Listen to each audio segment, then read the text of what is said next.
哎，大家伙早喽！1月30号星期五，看我在哪儿？我在上海卢湾田径场，6点56。今天晚了，下雨了，看，听着雨声特别大，但是还好，就这种天气，不管是训练还是比赛，戴一个有檐的帽子，雨水不打脸。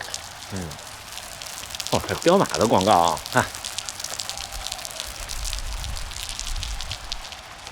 一个人没有啊。没有踢球的，没有跑步的。我今天在这儿跑一个变速跑，这段时间就比赛完这一周，有点儿就腿有点儿怎么说呢，不太兴奋。就那时候说的，就有时候你训练遇到了一些就不兴奋呀，或者说甚至是就普通人啊，其实有点反直觉，比方说你没休息好，或者你今天没状态，或者累了这种。在安全可靠的前提下，就是你不能说我已经就像我半马完之后那2天我那么累，那肯定是不行的，那你可能就增加受伤的风险。但是呢，这种时候今天没状态，我不想练，那我们就来一个15个1分钟快慢。好，开始搜星，走，我们就准备开始啊，走，第一个。但是这个时候跑这种就不像我们比赛之前那一周全力以赴，这就是有点变化，让时间过得快一些。现在选的是运动场模式。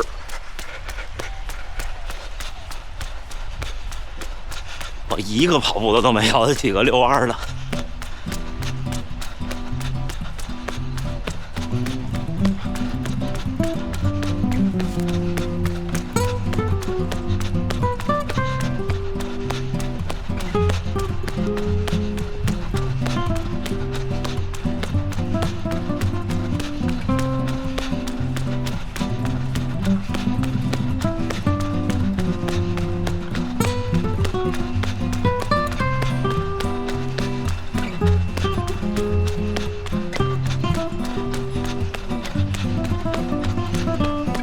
还可以，跑了这有多少米啊？200多米。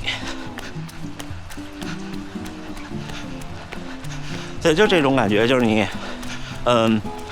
你不能太全力也不行。我是昨天睡晚了，昨天和家属去那个日月光中心吃饭，吃完饭来卢湾溜达了一圈。昨天晚上是卢湾跑团的训练，我看他们那公众号分享的是5442，好像是5442，我不知道，还是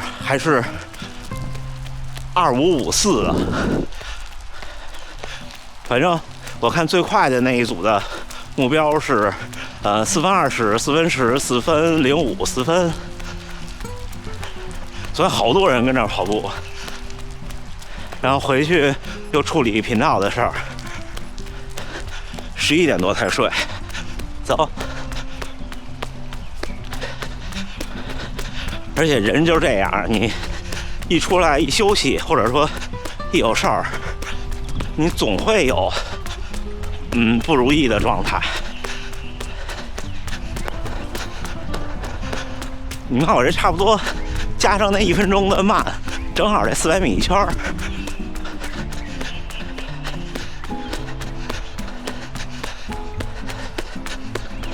哎，我发现跑这种课在田径场有意思，在田径场你知道，就很明确知道大概到哪儿。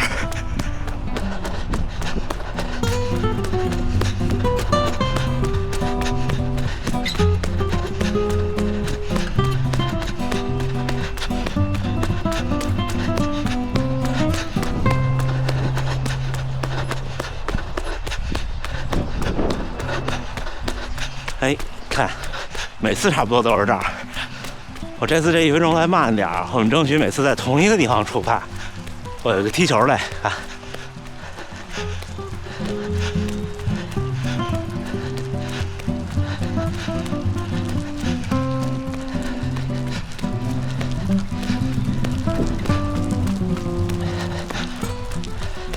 再加上今天又是周五，可能一上班一下雨就更不爱来来跑步了，我还以为没开放呢。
我还是小看自己了，他肯定是越跑越快的。后边那好几个跑进了3分30，所以不太可能每次在同一个地方出发了。因为1分快1分慢，就1圈多了。所以这么看，第一个挺慢的，但是第一个当时的感觉其实也不慢。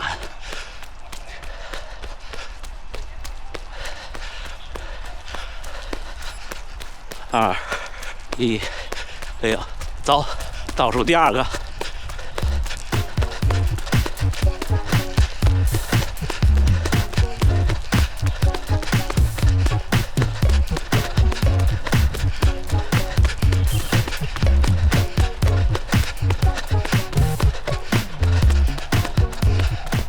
还是要收着点儿。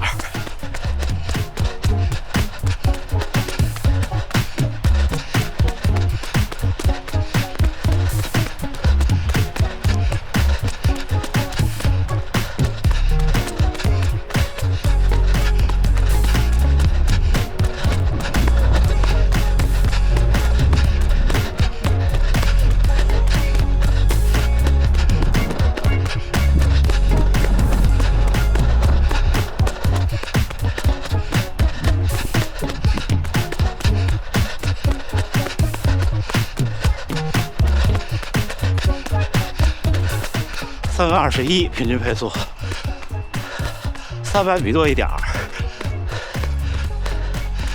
不知道过没过300米，可能不够，可能290。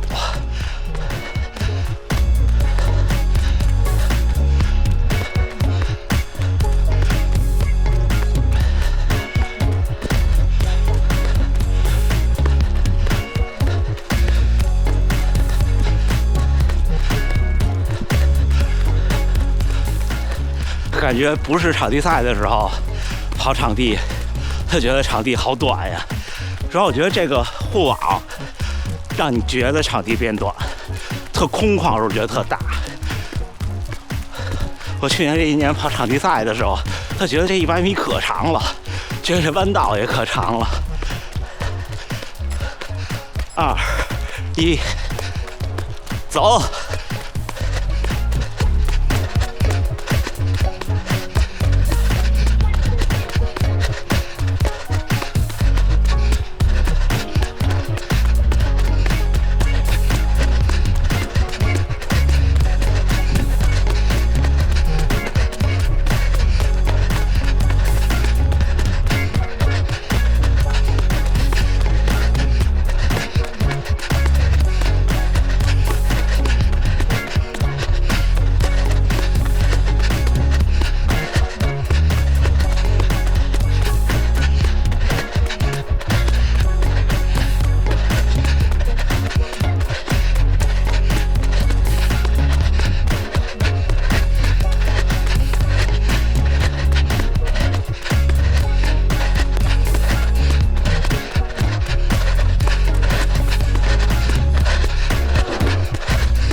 还是没到300米，差一点儿，就差这么一点儿。我尽力了，没看见多少。练得多了，自己慢慢的就会摸索出一套训练的逻辑。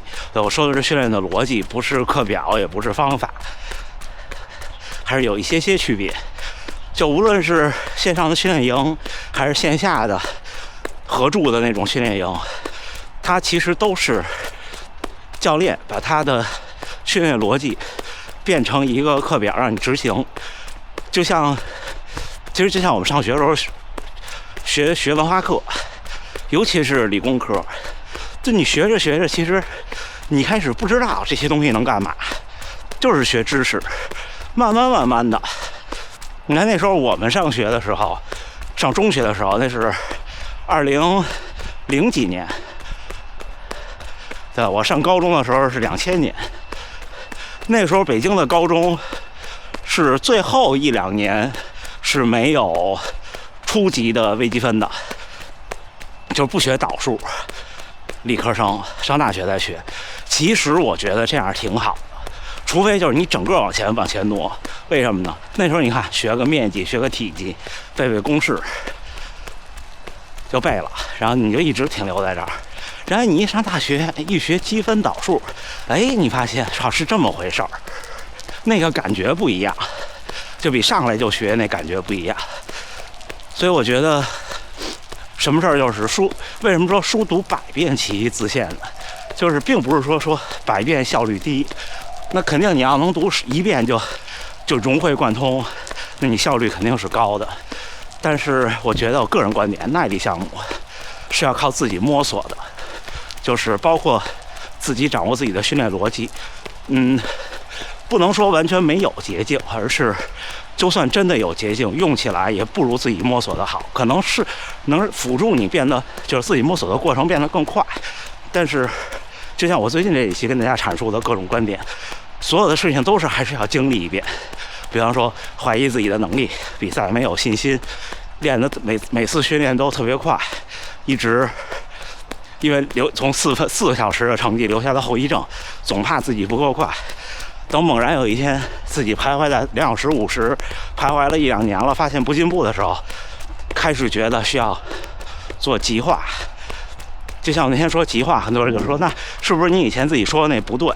对，我前2年一直在说，我觉得那样不对，不是说不对，我一直在说是我那个时候不应该这样。这个事儿怎么回事？就是你没有我那时候那2年的吃过的苦，你上来就说你平常就这样就慢跑，你就耗吧，然后1周跑2次强度，或者2周跑3次强度往上顶。就算他强度课能顶上去，他这1个月的训练效果，如果是自己练也不行。核心点是他没有吃过这个苦，他不知道是什么样子。我现在的心态是，就是我现在越来越极化训练以后，我的心态是，现在的训练要比那个时候苦，才能要比那个时候有效。虽然看上去我现在就是没有那个时候的整体跑量大，或者说节奏稍微有一点节奏的配速的训练量大，但是谁身体是什么样子，什么感受，谁心里知道。就我知道那个连续1年每个月500多公里，然后每个月的平均配速4分20以内是什么苦，我才能吃得了现在这个苦。就像小时候总觉得长大了真好呀，没有老师，没有家长，自己上班自己挣钱。但是这个路都是一步一步越走越苦。幼儿园的时候你只要听话就行了，小学的时候只要看书本的，就我说我这一代人学好书本的东西，考试恨不得就双百了，对吧？上了初中，你只要稍微开窍早一点，别太笨，你这个理科就不会差。你只要是稍微努点力，考一个不错的高中，问题不大。那上了高中，一下子，尤其是你要是偏理科生，这些物理化学一上来，很多你就不是纯靠说当然我现在不是说纯靠刻苦，就是从小一直秉持着带引号的刻苦就能行的这种逻辑，其实他并没有，怎么说呢，并没有吃那个大苦。或许说，你看，比方说啊，你在像我们上初中的时候，老师就给我们讲好多英文课，然后拿那个读者文摘给我们分析，教我们这是怎么写的，怎么回事儿，然后借着这个呢，给我们讲讲什么叫做批判性思维啊，这些乱七八糟的。哎，我就发现那时候学这没用，当时肯定没用。就像我跟大家分享那2年，我就每个月跑500多公里那么快，对当时的成绩没用，但是对未来我一直觉得我从中受益。可能比喻不恰当，或者是比较的浅薄，比较的局限的思维，但是我真的是这么想的。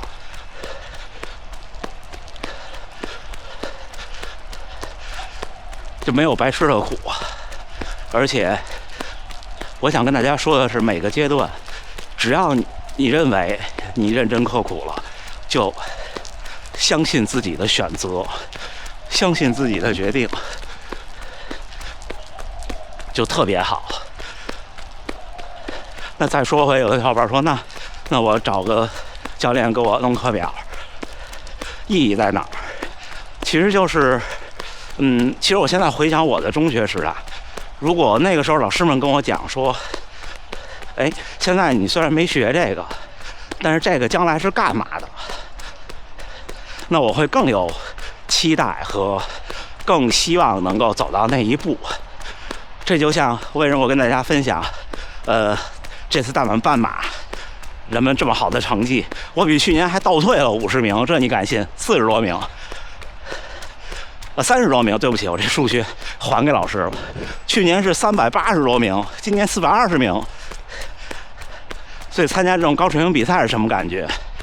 还有去年北马也是，最后238冲线那么多人，我拍给大家看，让大家觉得，哎，我将来有一天我也要试试。像这次跟大家分享 Jamie 他们参加那个女子国际，那就是一场标准的接竞赛，对所有人都一视同仁，就是第1名也一样，最后1名也一样，有自己的休息室，就是他们说2个人1个房间1个休息室，然后里边吃的喝的一应俱全，连衣服上的 logo 大小都要查，如果不合规就得拿胶布贴住，有自己的那个自备补给，各种这种就是难得的体验呀。那这些就是我们努力下去的目标。虽然他那个我没戏，因为那是女子马拉松，男子的我可能今生都没戏了。但是我能分享给像我的训练营的学员们的东西，我觉得对大家来说是有价值的。就这么回事儿。就像我现在跟大家分享，我现在多增加一些，我们不说强度课，对，我们也专业一点，我们也说做一些更多的专项训练。我跟大家分享的是这种感受，尤其是赛后这1周，我还能这样去练，而且跑量也没有明显下降。在以前我看来也不可能，但是我用我自己证明给大家，什么事情是可能的，什么事情是不可能的，什么是对的，什么是错的，或者不一定错，什么是对的，什么是不合时宜的，对。好吧，再跑2圈回去了。嘿，小伙伴们，结束了，一共在操场跑了10公里，现在回去。来看看最新的卢湾的开放时间：周一、周三、周五早上6点半到下午2点，晚上6点到10点；2、4、6点半到9点，晚上中午12点到晚上10点。礼拜天是全天6点半到晚上10点。而且平常白天这儿可能有训练吧。哎，小伙伴们，回来了，看看单车数据啊。第一个特别慢，第一个6.3分56，我说平均配速啊。第2个3分51，第3个3分43，第4个3分44，第5个3分40，第6个就3分30了。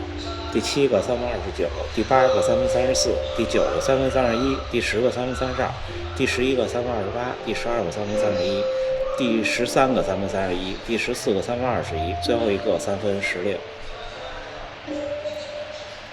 你看，就这种训练也每一个快的组其实也都没有跑进我的半马配速，对吧？所以就是我们平常这种，我这周末的会员节目会跟大家分享，包括前段时间我一直跟大家聊的，就是关于我们自己练的时候的一些，就刚才跟大家也分享，那个时候在北京后半段的时候，最后那一年我练的强度课，差不多就是这个强度。这个强度那时候觉得挺累的，因为那时候不跑15个，就跑30个，但是不够快。你现在这一看，我这15个，如果这不是赛后这一周的调整状态，而是我为了比赛去准备，那你怎么可能在比赛中有突破呢？今天的小反思，就这么着。最后还是祝大家呢努力生活，健康平安。咱们下回再见。